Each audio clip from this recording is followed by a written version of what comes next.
Thank you for joining us on this very important special edition of InfoWars Nightly News.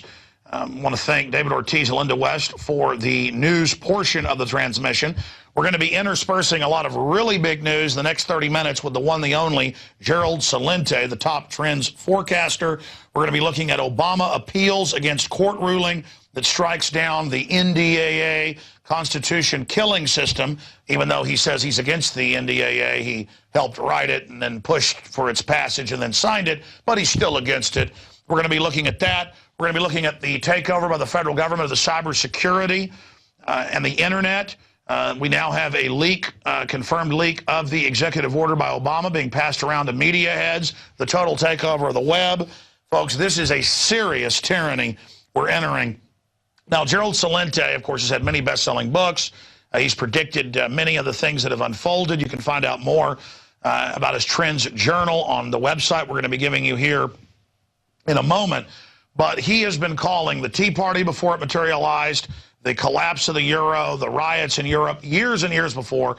And he said a year and a half ago, he said, when Bernanke says he's not going to have QE3, you watch, they've got to do it because we'll implode if they don't. And we'll have inflation and maybe hyperinflation if they do. And so that is the path that central banks always take. And remember, they promised no QE3. Then they said, okay, you're demanding it maybe a little. Now they've said QE unlimited.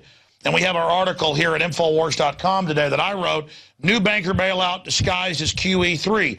$85 billion. The media's saying $40 billion. That's just part of it. $40 billion a month to go buy private derivatives from the banks. So it's really a banker bailout, a direct tax. But total, it's $85 billion a month, and we have the press release from the private Federal Reserve, and he's going to break down exactly what this means, the mechanics of it, and what it's really doing, and how it ties into the whole LIBOR scandal and how these banks are all working in concert. And then we're going to pick his brain about, now that he's been accurate in predicting this when they promised they wouldn't, what the aftermath will mean and what the time frame is. Max Kaiser, who's also got a really good head on his shoulders and worked with George Soros' son as a top stockbroker, he has done something, said something I've never heard him say. He said by next April there will be a giant total collapse, whatever that means. He's on next week to break it down. But that's my word on this. We're going to get Gerald Celente's take on it all, the head of the Trends Research Institute. Gerald, thank you for joining us on short notice. Wow, you've got the floor. Tell us what this means, and do you agree with my analysis that it's just another transfer of wealth to the kleptocrats? You nailed it, Alex, in your introduction. This is nothing more than a bailout, another bailout to the too bigs to fail. That's where all the money is going. It's the same scheme around the world. They make it appear, you read the headlines, and here's the phony headlines. You ready for this one? This is coming from the Wall Street Journal. Fed acts to fix jobs market. Isn't that nice? They're going to fix the jobs market. Oh yeah, just like they fixed it before. How much did they pump into the system? Well, depending on whose numbers you're looking at, when you go back to 2008, beginning, of course, with the Bush programs, with TARP, we're talking about $23 trillion. Oh, and what's the job market doing? Son of a gun. Didn't Obama say when he pushed through the stimulus in 2009, that by 2010, we're going to see 7.2 unemployment, and it's going to go down from there. Hey, what are we at? 8.1. And why is it only 8.1? Because they don't add the people that drop out. So as you well know, when you look at people like John Williams' shadow stats, we're looking at 22%. And just before I get back into the QE lists, the reason why this depression looks different than the other one is that you don't see people lining up on the streets in bread lines because they have a new scam. It's called food stamps. That's right. give them food stamps, shut them up, and get them out of the movie. And that's why people can't see the real pain. So when we're looking at this quantitative easing scheme, we have to understand that when they talk about a global economy, it is indeed a global economy in every sense. I have been saying for the last several months that I would put my reputation on the line that Bernanke was going to push through quantitative easing before Election Day. You don't have to be a trend forecaster to figure this one out. All you have to do is look back a little bit. Alan Greenspan did the same thing for George Bush the First, but he did it a little too late. And then Clinton squeaked in, and also because Perot grabbed 19% of the vote away from Bush. So they do it all the time. It's the criminal operation. And you made it 100% clear. The money is only going to the Goldman Sachs gang, the Merrill Lynch mob, the J.P. Morgan Chase criminals. You know, all of those guys out there that have been fined in the tens or not hundreds of millions of dollars for doing their dirty deals and then never having to admit nor deny that we did any wrongdoing. And the wonderful Obama that all the liberals love under his Attorney General Holder, who used to work for one of the premier white-collar crime syndicate law firms. They haven't brought anybody up on charges. So now you go overseas. This past week on Wednesday, the German Supreme Court. You have to put a photo of the German Supreme Court up, Alex. These little cats in these red little uniforms with these cute little red hats. These little wimpy SOBs. They just violated the German Constitution. 38,000 Germans had signed on to this. That to find the European Stability Mechanism, which is white shoe boy language, to steal the money from the taxpayers, deposit it directly into the banks, and give it to the hedge funds, the brokerages, the investors, and the bankers that made bad bets at the tune of 700 billion euros, and pay back all the bad bets they made. But because you're a member of the White Shoe Boy Club, we're going to give you interest. So they violated their constitution. They even admitted they did it for economic purposes. And then on September 5th, as I was saying, Mario Draghi, the head of the European Central Bank. For those who don't know who Mario Draghi is, he was the vice chairman of the Goldman Sachs gang European division. Yes, the Goldman Sachs gang that cooked the books to bring the Greeks into the Eurozone. That Mario Draghi.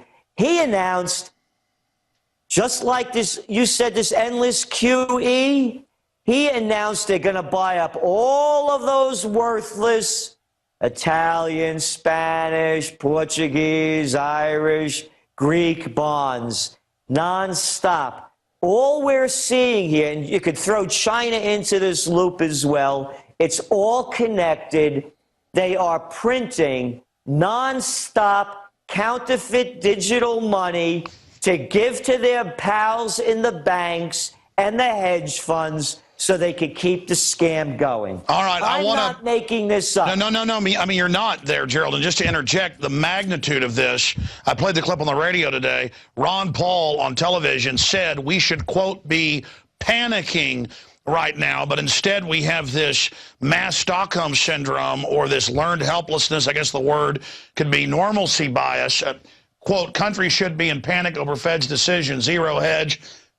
Infowars.com, he said that one on CNN. And Ron Paul's never talked like that. The fact that they're not just doing QE3, but it's unlimited looting, and then it it comes as inflation for the general public. It devalues the purchasing power. They're buying 1.4 billion bullets, giant black armored vehicles, checkpoints. The military is preparing for civil unrest worldwide. And I saw what you're talking about. Barroso over in the EU, he said, hey, we need a total federal state run by the banks over these countries. So they're capturing us by getting our governments that are their operatives to sign on to their fraudulent paper. Then they have their prostitute media, the term you coined, tell us that it's our debt, and then they're raising taxes to pay it to them. My God, they're going to go all the way here, Gerald. So that's my question to you.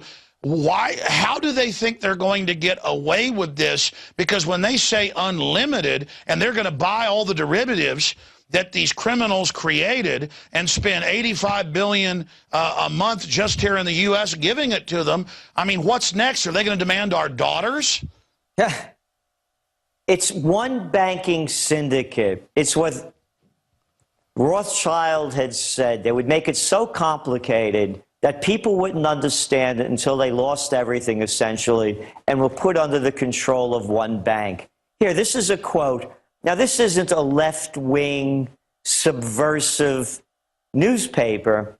This is the front page story last week out of the Financial Times. The Financial Times. Here's the headline.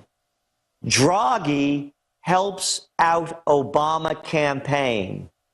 Barack Obama's chance of re-election as U.S. president rose on Thursday, and the words that did it were not his, but Mario Draghi's. Long before Mr. Obama stood up to accept the Democratic nomination in Charlotte, North Carolina, the head of the European Central Bank had sketched out a new plan to buy the bonds of the troubled Eurozone countries. That will not move the polls. It will not move a single vote. But Mr. Draghi has lowered the gravest of risks to Mr. Obama's pre-election meltdown, fear of the pre-election meltdown fear of the Eurozone that would have blown up banks, pulverized Wall Street, and routed a fragile U.S. economy back into recession. They all know what the deal is. It's right here in black and white. It's from the Financial Times. They know that the system is collapsing. They're going to do everything they can to prop it up, and they're doing it. What does it mean? Not only inflation, and again, you know, I do Trends in the News features as part of the subscription to the Trends Journal each day. Last week, I announced on Trends in the News I was buying gold again. I had forecasted that gold prices would begin to spike. They've gone up probably about $80, $90 since I said that. Again, you can see where this is going.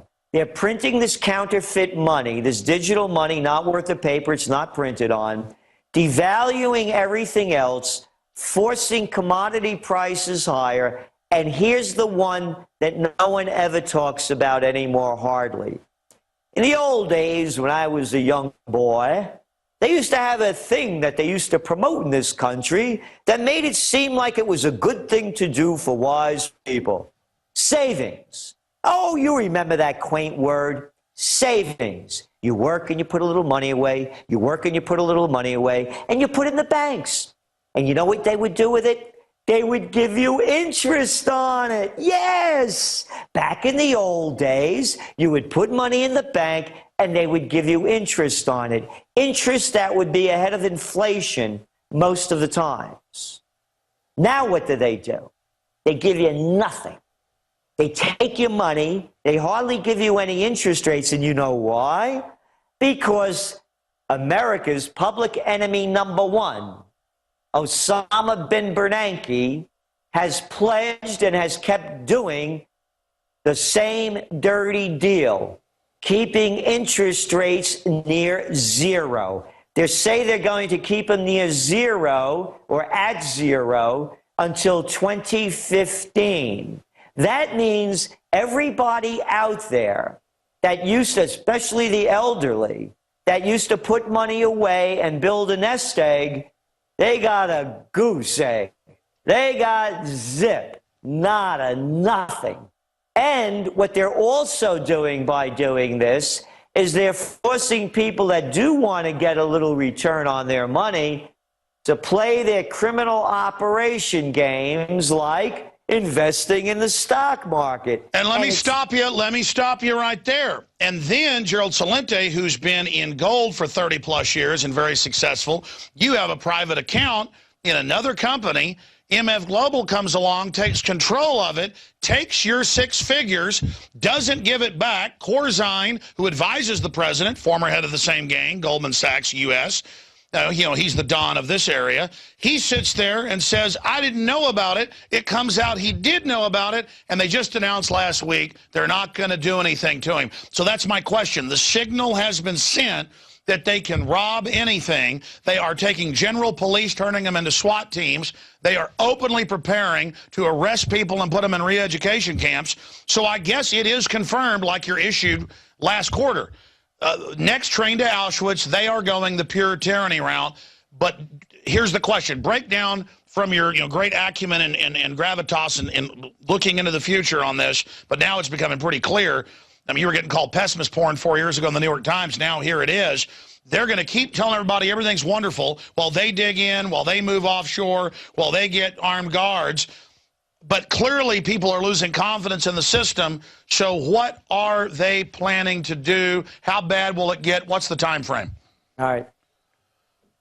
What they're planning to do is making headline news. It was 9/11, 11 years later. With what's going, I've said this from the beginning, when they first started talking about recovery. We did a trend alert on it back in 2008 and 2000. You said when the economy goes down, they go to war. You got it. No recovery cover-up, and they're going to take us to war when all else fails. Can't you hear the war drums beating? And that's what they're going to do. Look at the headlines today. What was it? University of North Dakota, Texas, Valparaiso. The fear and hysteria are already vibrating through the media. Go back, and I remember it like it was yesterday. I'll never forget back in August of 2011. You go back and you look at George W. Bush's popularity rating right after he got elected. You look at how many people were so disgusted with him. And then you look how it changed after 9/11. They're doing the same thing now. They're taking us to war. And as you well know, that war drum, you think it goes away, and then it keeps coming back with Israel talking about attacking Iran. And then you look at the news today. Alex, how many, and by the way, this has nothing to do with that movie about, Muhammad. That's like saying that World War I began, little boys and girls, when the Archduke Ferdinand was assassinated at Sarajevo. This movie is only one match in a matchbox of volatile situations that's going to light the fuse. Well, let's use a World War II analogy. I mean, all the forces are lining up. It's being prepared. They've sent the fleets to menace the Chinese to keep, investing and going along with the white shoe boys have. They're encircling Russia. They've got proxy wars using al-Qaeda in Libya and Syria. The Russians have pointed it out. I'm not siding with the Russians, but they're not the ones looting my country. And the white shoe boys really think they're going to push Russia and now even China around. These are guys that make 40-to-1 bets and then just take your bank account. So, I mean, I have to look at this and say, as Ron Paul said, we better panic. I agree with you. They are definitely... Better panic. This is real. This is real. Pick up the papers. Look at your site. Look at all of them. Tunisia, Yemen, Sudan, Somalia, Algeria, Bangladesh, Lebanon. Name the country. I mean, you could see it right in front of everybody's face. It is all exploding in front of us. And now this CIA-produced video showing, you know, Muhammad, the prophet, murdering women and stuff, you know, with horses. I mean, just designed to incite radical elements. I mean, this is order out of chaos. This is insanity. And here's the reality, as I see it. You know, I talk about buying gold and investing and this and that. If the United States or Israel goes to war with Iran, I've said this many times, those things aren't going to be worth anything because life is going to be so miserable. You know how they say generals keep fighting the last war? There's a reason for it. Because they can't win the one they're fighting, and they have no clue on how to fight the next one. This is going to be a very different war. This is going to be wars of weapons of mass destruction. It's going to be wars of polluted aquifers and suitcase-sized nuclear weapons. It's going to be the worst horror that science fiction could make up. And we already see the technology. It's in place. They're using it on us. Whether it's drones watching us, surveillance, all of the technology is there to wage a war of weapons of mass destruction. No, it's not an atom bomb with ICBMs. It's not tanks rolling across. It's not jets. It's a different war. And they're taking us to it. The same people that took us to Vietnam, that took us to Iraq, that took us to Afghanistan, and before that took us to to the Korean War, that lost every war, are now taking us to the first great war of the 21st century. The timeline is on time. Go back.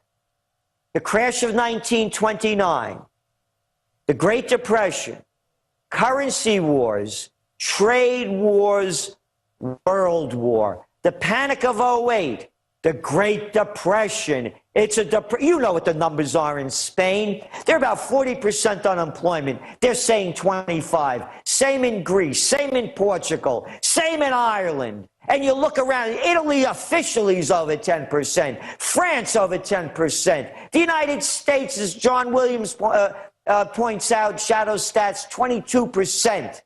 You can see it. The depression is here. The currency wars are on. And now you're hearing Mittens Romney and others talking about trade wars. The next is World War. What are people waiting for?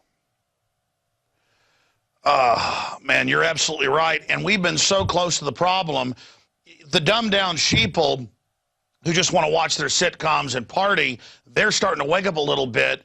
But we're almost on the opposite end. We've been so close to knowing this by researching history and trying to be informed. Yourself, myself, so many others, Ron Paul, Webster Tarpley, Dr. Paul Craig Roberts, that we're almost like the sheeple in a way. But I'm getting chills right now because we've been so close to it, we're almost expecting it and ready for it. But then I have the realization that this is real. I mean, this is really happening. And then you talk about the generals fighting the last war. The Joint Chiefs, even Dempsey, who's a warmonger. This is like 3 Joint Chiefs of Staff chairmen in a row saying, don't blame us if they go to war. We don't want a war. You got Mossad heads resigning over it.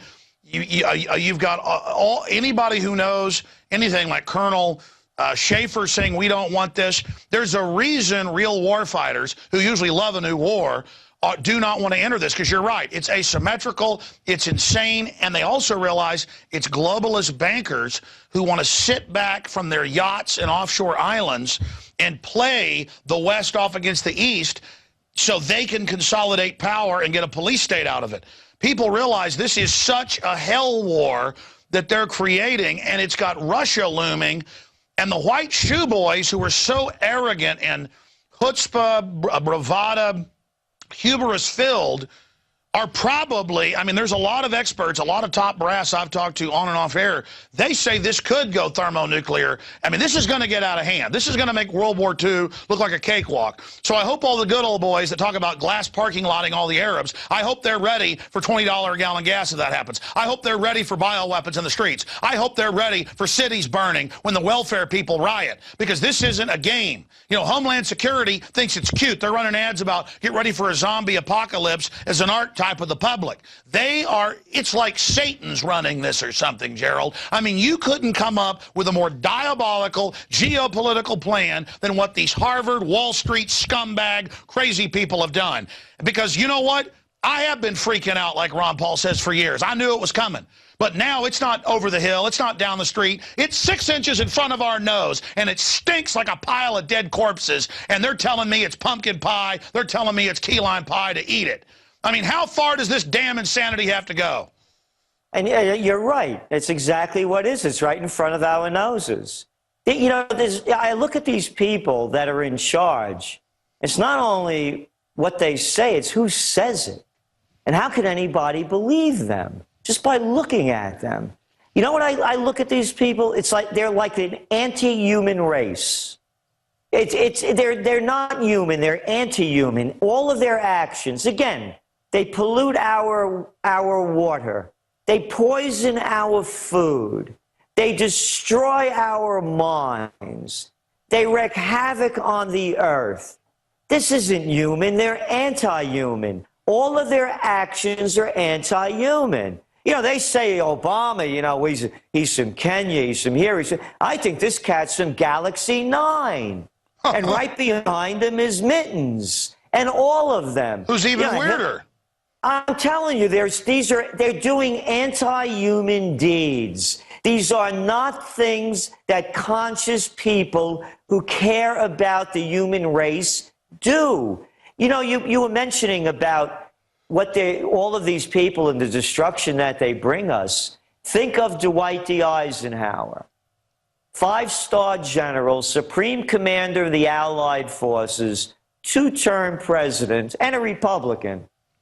He tells us that the military-industrial complex is taking over the nation. It will rob us of the genius of our scientists, the sweat of the laborers, and the future of the children. Now think about this, Alex.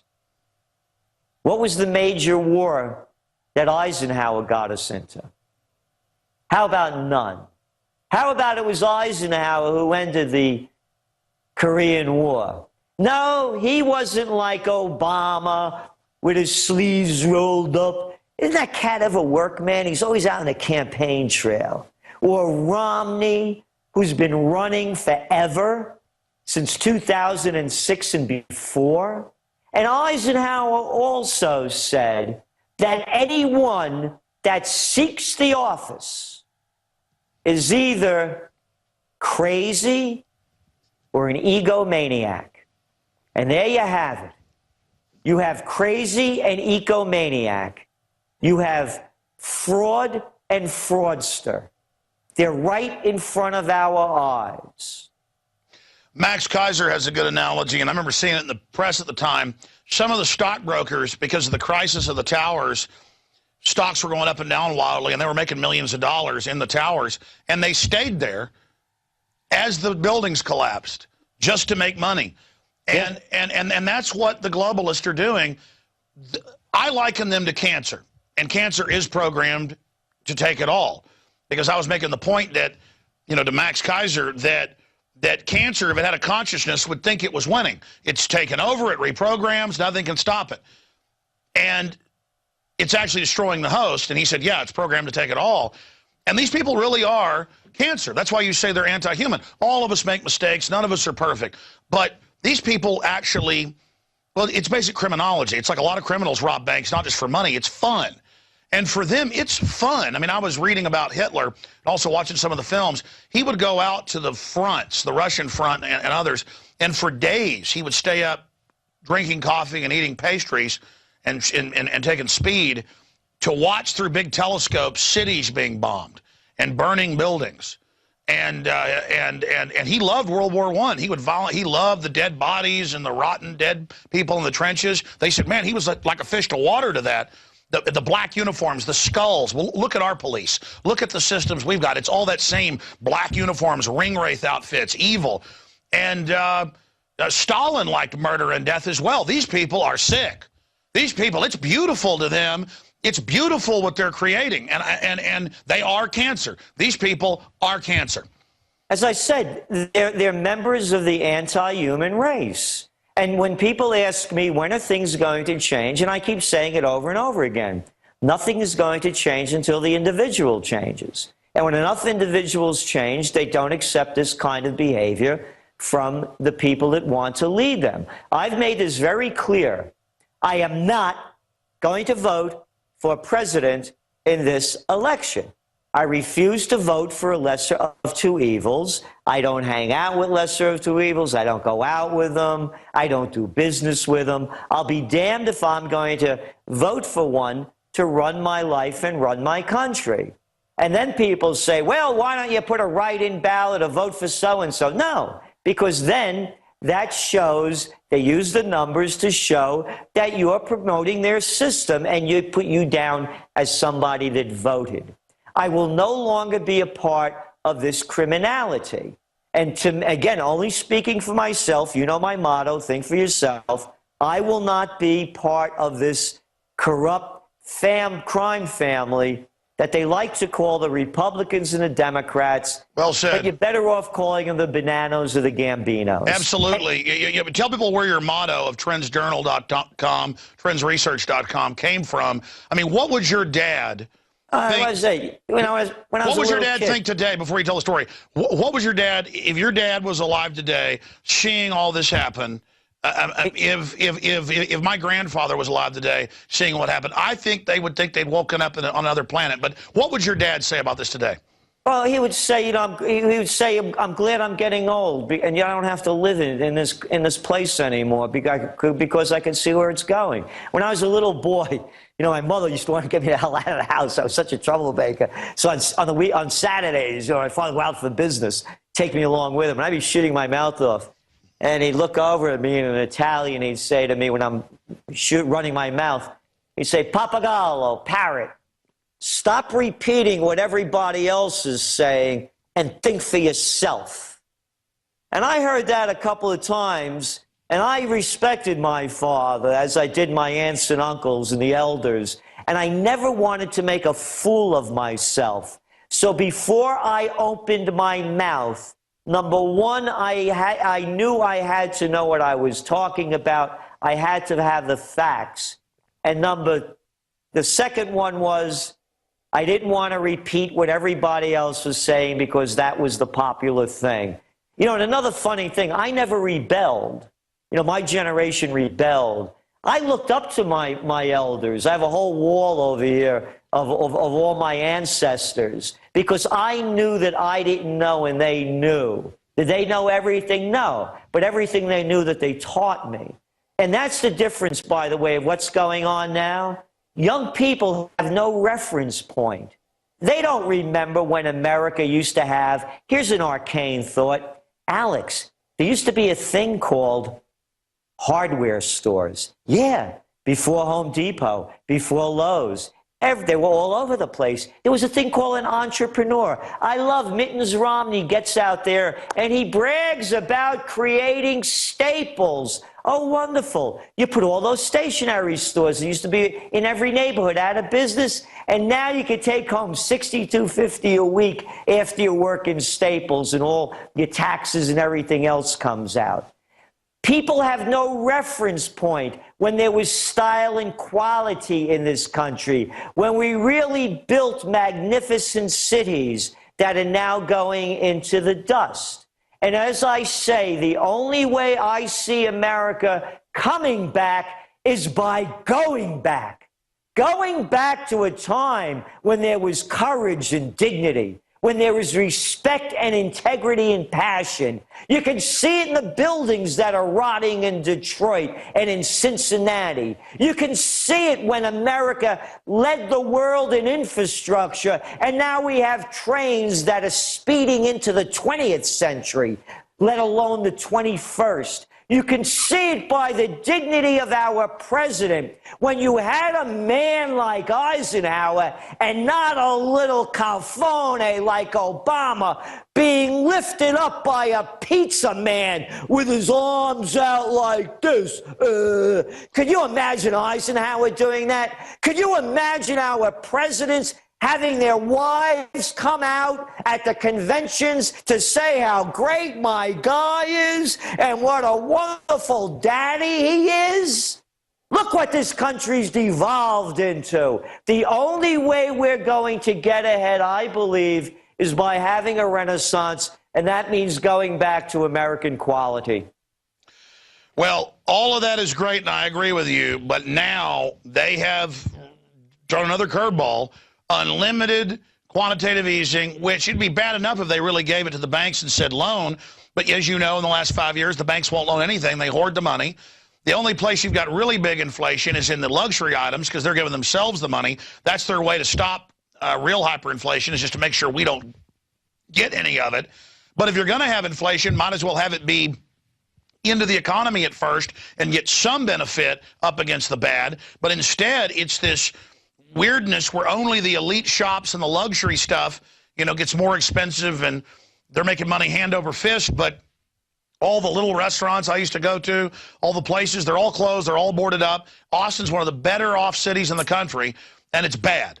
Everybody I know, including executives, doctors, you name it, they're making a lot less. People are moving in. Families are having to move in together. Everybody's got 2, 3 service jobs. It's getting worse and worse and worse and worse and worse and worse by the minute, and the health care plan is really written by the insurance companies to let government and insurance companies take over care and make you buy it. I mean, it's so hellish. Evil has been turned loose. And this happens in a lot of cultures. So my question to you is, time frames. You've been absolutely, I'm not kissing your butt, it's true, on target with everything you've talked about. You know, they're like, oh, things didn't collapse, Celente. Well, they're saying the collapse we're seeing isn't a collapse. They're playing games. They're messing with the numbers. But now you said, I guarantee you they're going to do the QE. They've done it. So tell us what's coming next now that it's coming more into focus, and you've obviously got some of the lines a little bit more crisp. Clearly, they're trying to hype up the Arabs with this fake video. Clearly, they've turned al-Qaeda loose that they put in all these countries. Clearly, they're putting out all these fake bomb threats right now to get the fear going. So, yes, I see the preparatory fear-mongering that I saw before 9/11, that you saw before 9/11. We can see them getting ready. So what does that mean? Staged terror attacks before the election? TSA on the streets rolling out? I know 6 months ago I confirmed nationwide every city had its TSA checkpoint kits and groups set up. They're all waiting. I mean, clearly this has all been premeditated. They've got the hammer risen over us. How do you see it dropping? What tips can you give people once it drops? How bad will it get? I believe that just as Mario Draghi and the Financial Times reported, they're going to hold this together until the elections financially on the economic end. All of this stimulus won't do anything, as you clearly point out, other than enrich the very rich. That's all it does. It didn't do anything before. Why should it work now? The same thing over in Europe. And you look what's going on in China as well, Brazil. You go around the world. It's all unraveling. I believe they're going to hold the economy together until after the election. And we'll probably start seeing the unwinding happening around March. I also believe that there's a high probability that we're not going to be thinking about the economy come election day, as the geopolitical trends are now shaping up. This is not going to stop. The hate, look, Alex, Terror Tuesdays, where Obama signs off on how many drones they're going to send in to wipe out people, the Afghan war that keeps getting worse. Look at the slaughters. Every day you're seeing slaughters going on through Iraq. Africa is unraveling continually. The strikers in South Africa, Mali unraveling. Oh, by the way, that's happening as a result of the takedown of Gaddafi. Syria turning into a hellish civil war. Libya going in and never having ended the civil war. That ramping up. More destabilization in Europe. So as I see it, I believe that the economic collapse is more likely to happen around March or April, as Max Kaiser points out, but more of a geopolitical crisis that is going to take people's minds off the minor issues of the presidential reality show. No, I totally agree, because World War I, World War II, but there's also famous letters from 600, 700 years ago during 30 years, 100-year wars between the French and the British, who were actually the French Norman that had already conquered, and they would write letters. These are in the National Archives in England. People can pull them up. Oh, cousin, I'm having troubles at home. Can we have a war? Just to get everybody killing each other, but two royal families that are literally, you couldn't even tell the princes apart, kind of like the czars and the Brits when they were first cousins. The two kings looked identical. That was just 100 years ago or less. Well, and they would just have a war to kill off their young men and give them something to fight with. I mean, this is so sick. So you're right. As you said a year ago, or it was over a year ago, you said the first great war of the 21st century. That's where this leads. And so once they've pumped everything up, posed as saviors, stolen the money that they claim was to get the economy going, they'll just have a whole bunch of giant wars and some terror attacks and start having TSA grope our wives and children on the side of the highway, and we'll all bow and fetch to them for keeping us safe.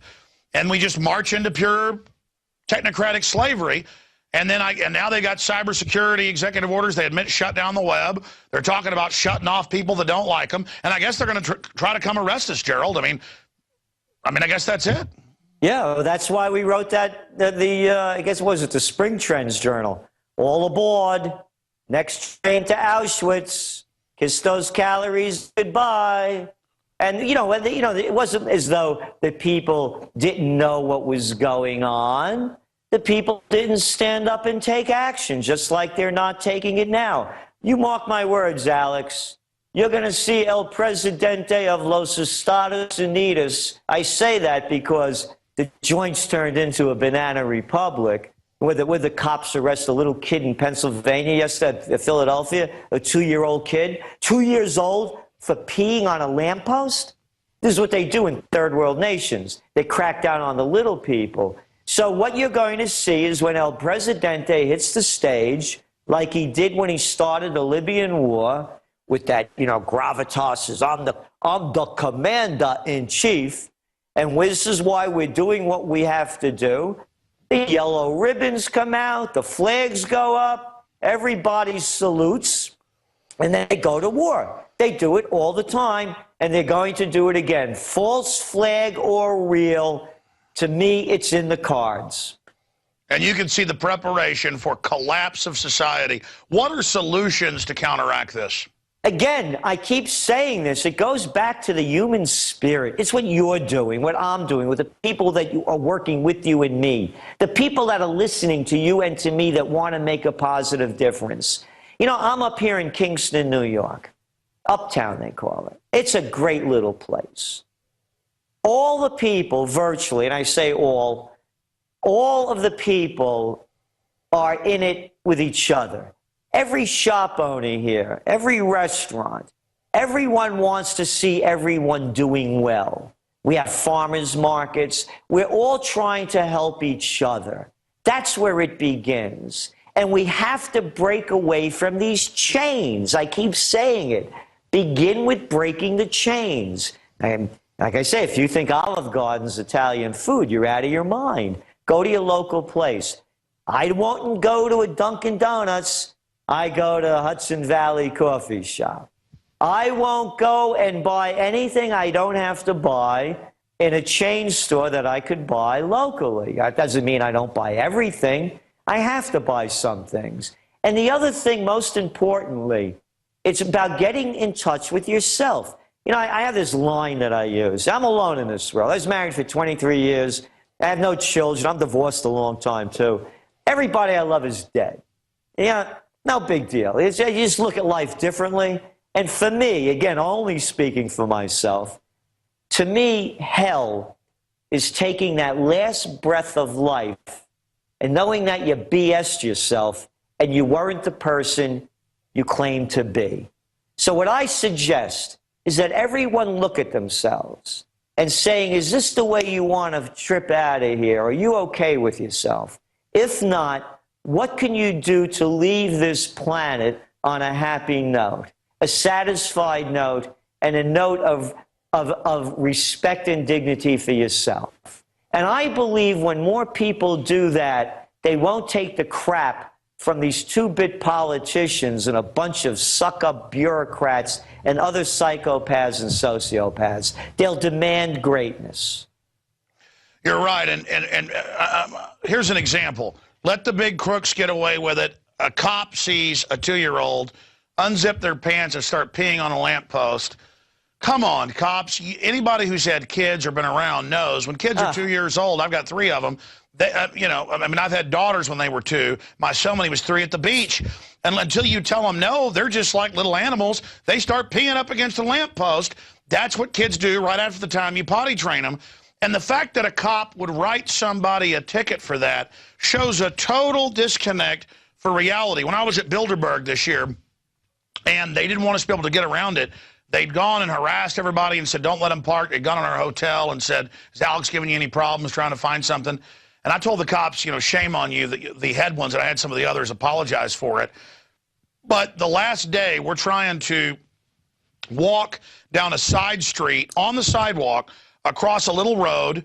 It's not marked. You can't walk across it because it's a red curb if you can't.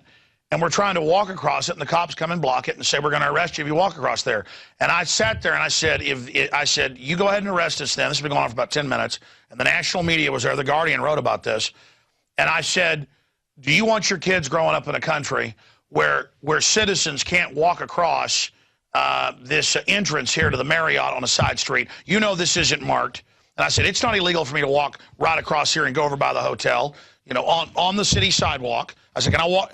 And I said, if you do this, you'll enforce anything that's illegal. And I said, do you want your children to live like this in this country?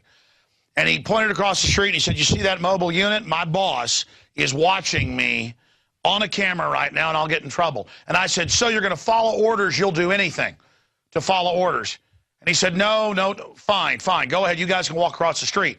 And everybody cheered, and I turned back and I said, that's what we have to fight for in America, is that we can walk on the sidewalk past, you know, over an entrance where you're supposed to be able to walk. And again, it's not like people were even coming in and out of that entrance. It's that's how far we've come. And the Guardian wrote about a victory for liberty, that we could walk across the street. And it just shows how ridiculous this is, that that people that work for the system are enforcing their own enslavement. People have got to just start saying, we're not going to be part of this, and start saying no. Exactly. And it's what I said earlier. When you see an economy in decline like ours, and you see all the numbers coming out, they just came out with some new data that hardly made the news about how many young people born in poverty never make it out. And we're at the bottom of the list of all of the so-called developed nations. Dr. Paul Craig Roberts did a piece recently. He's showing that, no, our median income isn't below 1989 levels. It's below 1967 levels. The gap between the rich and the poor is the widest in the United States than any of the industrialized nations. Half the people in this country are dying with no money in the bank. This is the behavior of the police in third world and declining nations. Like when you saw what was going on in Egypt and how much they hate the police. That's what happens in declining societies. They hate the police. They'll arrest a 2-year-old, give a 2-year-old kid's parents a citation. Come on, for the kid peeing, you're going to waste your time. But John the Slime Corzine, who robbed segregated accounts like mine of $1.6 billion that, hey, man, I can't find it. I had it here a little while ago. Oh, and by the way, the Attorney General, the Attorney General, who Obama's Attorney General has not brought one Wall Street head to roll. The same firm that I mentioned, the white shoe firm he used to work for, one of the premier white shoe boys shirt firms that is one of the premier white-collar criminal lawyer groups. They also represent MF Global. Yes, the one that John Corzine also, brought And the down. heads of the different SECs and things, they were all worked for Goldman Sachs or directly under Corzine. I mean, this is a criminal group, and I guess they're going to take it all the way to the wall. I notice now they're starting little private cities for themselves where we're all chased by drones and combat troops and are slaves, and they're all back to the castles. I mean, they're going back to the castles. Yeah, that's what's going on. And again, the whole game is rigged. You don't have a shot at making it straight. By the way, when you're going to start seeing crime really, really start to escalate, they say that the fish rots from the head down. And everybody out there sees what's going on. And we're just riffing now about Corzine and all these other guys that get off with no time and all their money. So everybody else sees it. They say, hey, if they're doing it, why shouldn't I? That's the way of the world. You have to be a sucker to play it straight.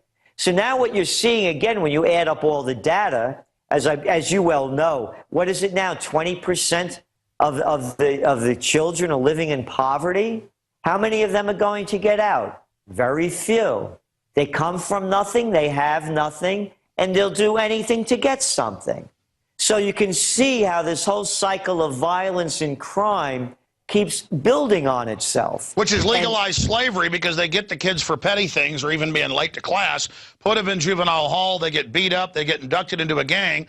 Now they get an education in crime, or they become cops, and the cycle continues. It's legalized slavery. I got two final points, and I want to plug the Journal here because it's so invaluable for folks out there. But guns of pot users to be confiscated. Federal court ruled they can do asset forfeiture seizure for any substance abuse, including prescription drugs, alcohol, or marijuana. So now the ATF will decide if you're a substance abuser, no judge, no jury, no 68 Gun Control Act, you're not a felon, and take your guns. So now the pot users are going to have their guns taken. I mean, the magnitude of all of this just absolutely makes your head spin when you realize that they are just trying to bring us to a road warrior level society. Obama said he'd get our guns one way or another. I mean, what's your take on that? Well, the take is very simple. We began this by talking about the economy.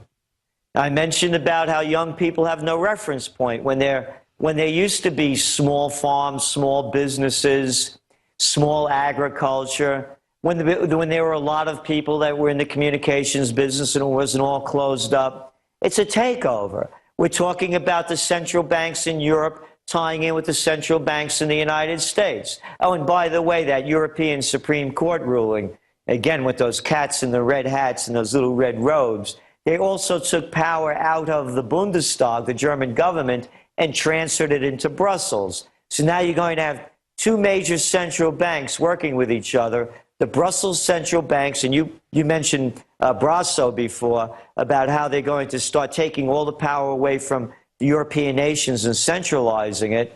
So what it all adds up to, and what we're only talking now about the details, Alex, of fascism, the merger of corporate and state powers. It's been a takeover. The corporations run the game.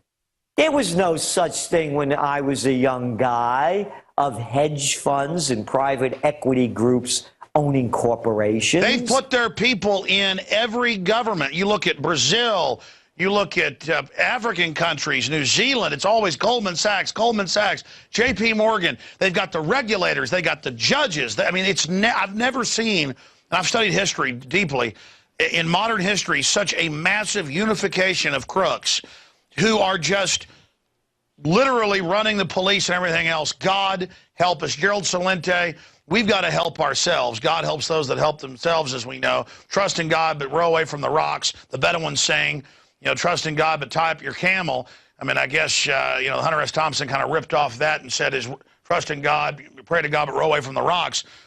People need to support PrisonPlanet.tv. They need to subscribe. They need to share their username and passcode with up to 6 people. They need to spread the word by word of mouth, because information and awareness and resistance can stop this. And they need to support Or the organic farms and the small shops. And I go to secondhand shops for clothes. You can find even better stuff for nothing because it is about the quality. But like getting back to you, the Trends Journal, world class. I mean, I can't learn much from quite a few people, but I learned something eagerly from that when you were nice enough to send us the PDF of it even before the physical magazine comes out. The weekly alerts, all of it at trendsjournal.com.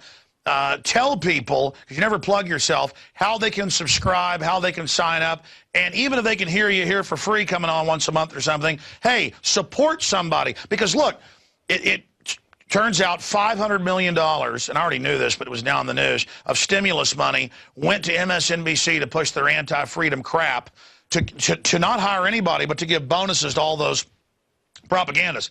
They also got another $500 million a few years ago in the bailout, the companies that own NBC. I mean, it's so classic. These are literally paid mercenary mouthpieces in mainstream media. You and I, in our operations, we don't have that. And so people need to understand if they're watching out there on the internet, you need to support this information. Yeah, the more people that support people like you, myself, and others that are putting out the word, the greater the chances are that we're going to move into a more positive future. If they keep putting their money in with the people that are raping them, guess what? They're going to continue to get raped. So the more that comes in, the more we can put out. It's as simple as that. And with the Trends Journal, which our website is trendsjournal.com, we know that people are having a difficult time, and we offer a discount request. There's a little form there. Just fill it out, nothing personal. We try to make the Trends Journal available to everyone. And the reason we do it is because the purpose of the Trends Journal, it's not about me, it's about you.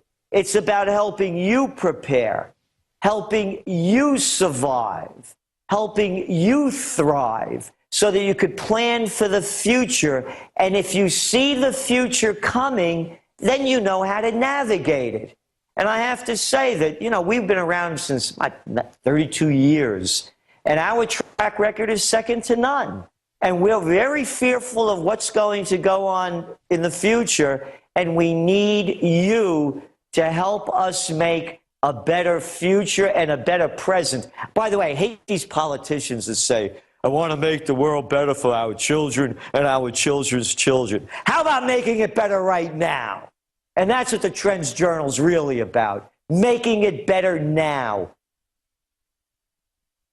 In closing here, Gerald, we'll let you go because I know you're a busy man. And I appreciate the hour you just spent with us. Very gracious. It's very simple. I've been covering Bilderberg in person now for 7 years, but I've been covering it for 17 years on air. And it's just one of the big crime syndicate meetings. They tried to deny it existed, but then myself and others forced it out in the open, Jim Tucker and others. But from his moles and now some of the moles we have and staff we talk to before they throw us out, and the Bilderberg group is so mean to them, doesn't give them tips, yells at them for no reason, that they always end up giving us data after. That while they're serving them coffee and drinks and things at these board meetings, like a UN meeting, they talk about those protesters. I want to shut the economy off quicker so that they don't have the money to come protest us. And they talk about getting rid of the complex free economies, local economies, to control us. They're feudalists. They're oligarchs. They constantly talk about, and they have debates. Well, if we raise gas prices too much, they'll riot and throw us out. But we want to raise it enough to impoverish them. I mean, they actually talk, because we always go to the hotels beforehand, 2 days before, and they're like, listen, we'll get fired, we'll get arrested. No way, bud, don't you? And I'm like, just take our card, just call us. And they're like, it's all true. We're not allowed to look them in the eyes. They told us we're scum. Here's some documents. They were saying they want to bankrupt everyone. Those people are evil. I thought you were a kook. I mean, and it's the same whether it's in England or France or the U.S. or Canada. It's always the same. They're like, those men are evil. I mean, Switzerland with our reporters over there. We do not believe it. They are evil. Warn everyone, evil. I mean, this is what we're talking about. They want to bankrupt us. So we've got to buy organic. We've got to buy local. We've got to support alternative media now and vote with our money before they totally shut everything down. Because once they bring us into poverty, these third world countries could be wealthy. Their elites don't want people that are uppity. They want them as slaves. They want us as sharecroppers. I know I'm ranting, but final comments on that. People need to subscribe to prisonplanet.tv and spread the word, and they need to subscribe to trendsjournal.com. They need, just like you in your speech said, support your local farmers market and shops, people really better support us because we're facing, possible, prison or being killed. I'm not going to lie here, folks. This is real. No, it's real. All you have to do is look what's going on around the world. It's going to play near a neighborhood near you. And you, as you well know, who are the first people they eliminate? The intellectuals, the people that are showing what's going on. They hate us because we're exposing the fraud.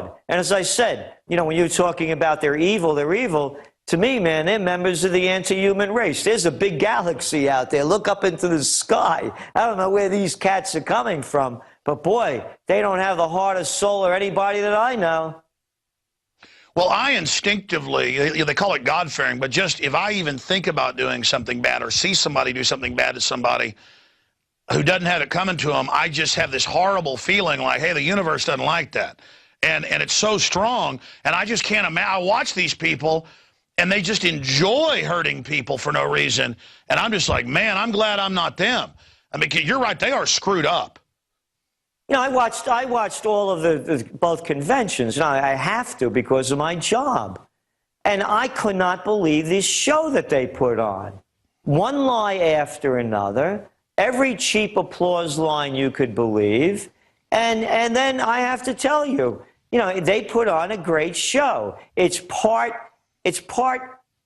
Super Bowl halftime and mega church revival meeting. And the sheep will buy it. And so when you see the level of manipulation and weigh that against the emptiness of what they say and all of the broken promises, what do people expect? No one would associate with these kind of people in business or in life or in relationships, yet we're handing over our lives to them.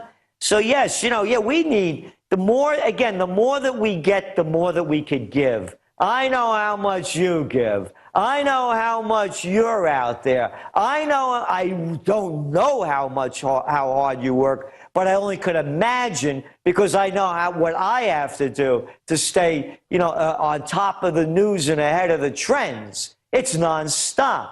So the more people that help us, the more it helps everybody. Well, and I think what we're getting down to it is we're all in this together. I mean, I'll go back 10 years ago, sitting there watching the globalists engage in divide and conquer. And at some levels, not that you even dislike people, but they're taught to dislike you. So you go, well, fine, I dislike you too. I at a very deep level understand now that is the enemy completely because that's how the globalists win. Humanity is in this together. The ruling elite are scientifically playing us off against each other. They're cold-blooded. They are malfunctioning. They're screwed up people. You're right. They're not on team humanity. No, they're anti-human. They're the anti-human race. Oh, and one more thing. Turn on any TV station. Go to any cable station you want. Where do you see the news like you deliver the news on your TV show? Nowhere, no place, no how. Because you've got a gang of crooks that are anti-human because they're against everything good and decent because it flies in the face. And I mean, that was just my point. I think overall what you've said here is we're facing a real time of test. If people think things are bad now, just get ready. And we better get ourselves together. And we better reach out to humanity. And we better support each other. And we better support local businesses and local ideas. And we better just get involved everywhere because we have... See, here's the problem. When you get an evil system going, the most corrupt end up gravitating to the top, and then there's always somebody more evil who kicks them out, and it's almost like an accelerated evolution of evil, or a race to the bottom, until you get the most crazy, control freak, murdering, death-loving people in. And that's the point we've reached. Well, Gerald Celente, I think this was the most powerful talk we've ever had, and I think that's because we are now coming down to the line. Over in the Middle East, Africa, Latin America, Asia, they're already dying by the millions of starvation every year. 15 million a year adults, about 15 million children, 30 million. They're already being bombed by drones. They're already being, Western governments funding the next group to attack them. They're already living in huts with mosquitoes biting them all day. They're already watching their kids starve to death. And I just feel sorry for all the dumb yuppies out there because you have no idea what you're getting ready to face if this goes all the way. Gerald Celente, final comment. Well, yeah, you really said it, because, when you're seeing what's going on over there, it's going to happen here. You don't have to have a stretch of the imagination to figure it out. As we're talking, anybody could go on the computer and do your own homework and add up the embassies that are being attacked, add up the ones that are being burned, add up all of the violence going on. It's going to happen here, as I said, and when it does, false flag or real, bam, the hammer's going to come down, the gates are going to go up, and freedom is going to be lost. It's going to be the end of the United States of America. It's happening in front of us. This is not a stretch of the imagination. We saw what happened with 9/11. We get a couple of more like that, even smaller, woof, the clamps come on, the curtain goes down, and it's going to be hell to live in this country. Yeah, I liken it to the Vichy French, who were collaborators with Hitler. That's why most of their military stood down, because they'd bought off the generals. Everybody serving this are Vichy French, basically. And I mean, I know you were just over in Europe, and we published last month in our little newspaper magazine your article. What was the headline? It was like Thinking of Hitler or Haunted by Hitler. Haunted by Hitler. Yeah, how could the Germans, these great people, they had to be at the top of civilization in the 30s, in Western civilization, let a two-bit freak like him destroy their country. The Italians, Mussolini, a cartoon character.